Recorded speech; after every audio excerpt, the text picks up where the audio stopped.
Bonjour et lumière, j'espère que vous vous portez bien. Nous poursuivons avec la troisième vidéo sur l'étude de texte. Nous passons au propre.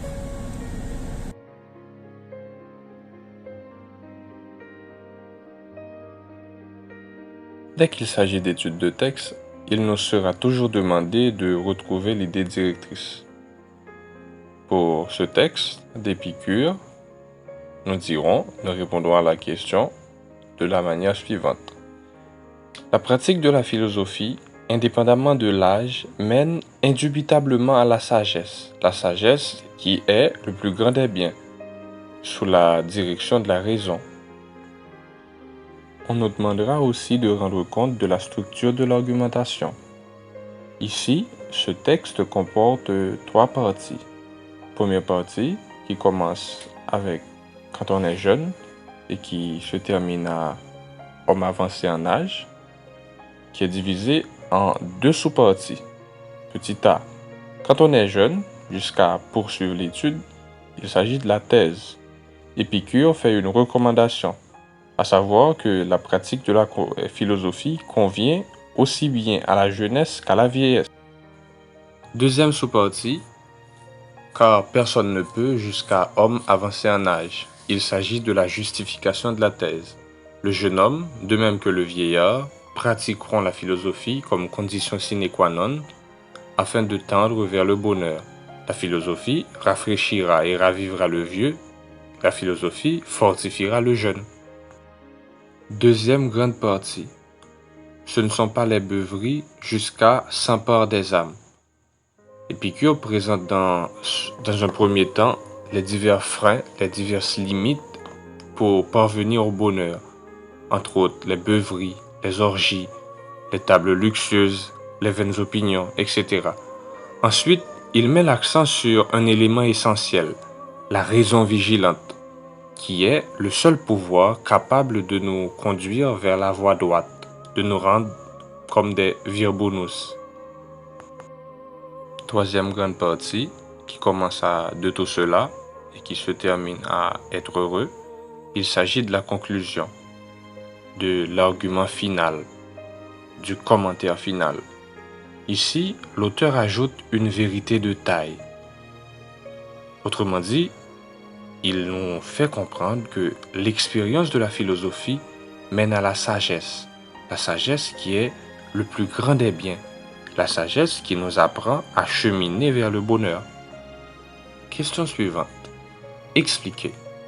Personne ne peut soutenir qu'il est trop jeune ou trop vieux pour acquérir la santé de l'âme. La pratique de la philosophie ne dépend pas de l'âge. L'âge n'a aucune importance. L'essentiel, c'est la santé de l'âme.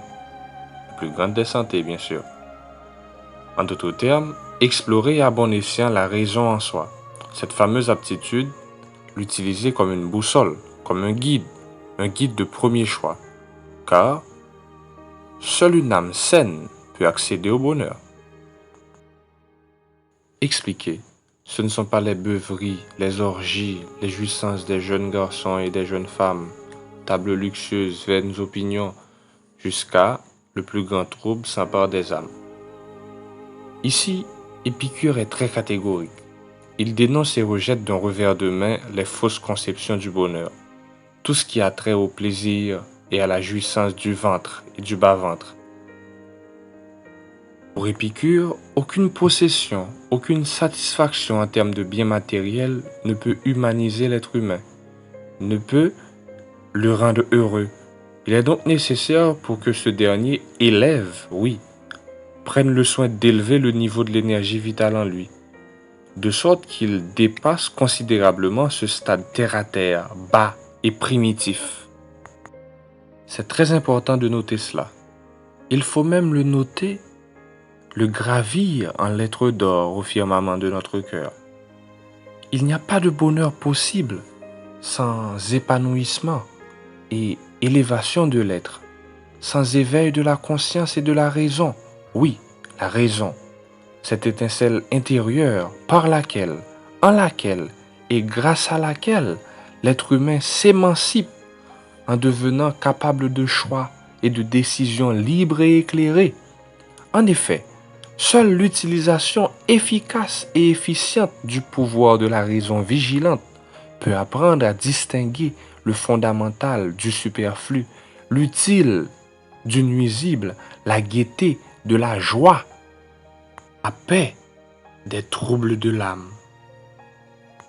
Quatrième question.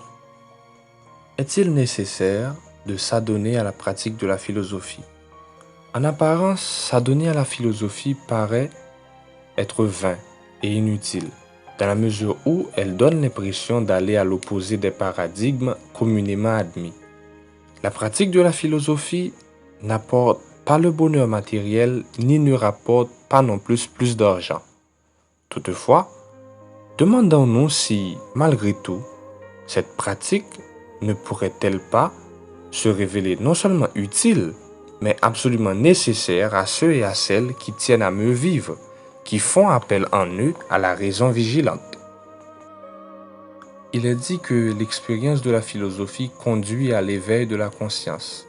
Alors, pour ceux et celles qui s'en abstiennent et qui du coup choisissent de patauger dans les bouts des considérations les plus bassement matérielles en fermant la porte de la raison en eux, ce qui s'ensuit, oui, nécessairement, ce sont les problèmes, les troubles de l'âme. Ne pas s'adonner à la philosophie signifie démissionner et même refuser de grandir, de s'élever. On a donc grand besoin de pratiquer la philosophie dès lors qu'on veut prendre sa vie en main pour regarder en soi et autour de soi, prendre du recul par rapport au vécu quotidien, par rapport à ce qu'on croit savoir, aux idées reçues, les opinions, les idéologies, par rapport à toutes les situations aliénantes et déshumanisantes. Cheminer sur les voies de la philosophie, c'est donc édifier graduellement sa liberté en orientant sa vie suivant des motifs valorisant l'humain, c'est garder constamment l'esprit éveillé en soi. Cinquième question. Ce texte présente-t-il un intérêt philosophique? L'intérêt philosophique du texte réside dans le fait qu'Épicure essaie de répondre à la question suivante. Que faut-il à l'être humain pour être heureux? En ce sens, le texte revêt une très grande importance, dans la mesure où tout homme et toute femme aspirent au bonheur. Pour l'auteur, contrairement à ce que l'on pourrait penser, le bonheur ne se trouve point dans la recherche des vains plaisirs, de toutes sortes de jouissances, dans la pratique des orgies, communément appelées treilles, dans les tables luxueuses, mais plutôt dans la pratique de la philosophie, dans le fait de se placer sous le regard de la raison vigilante, laquelle semble être la seule faculté, la seule manière de se méfier de l'inutile, de mettre l'accessoire à sa vraie place. Le bonheur ainsi défini serait à la portée de toute personne de bonne volonté qui embrasse pleinement en faisant fi, oui, en ne prenant pas du tout compte de son âge, mais plutôt en embrassant, en accueillant, en se versant entièrement à l'expérience de la philosophie, discipline salutaire par laquelle on peut donner et on peut trouver un sens à sa vie.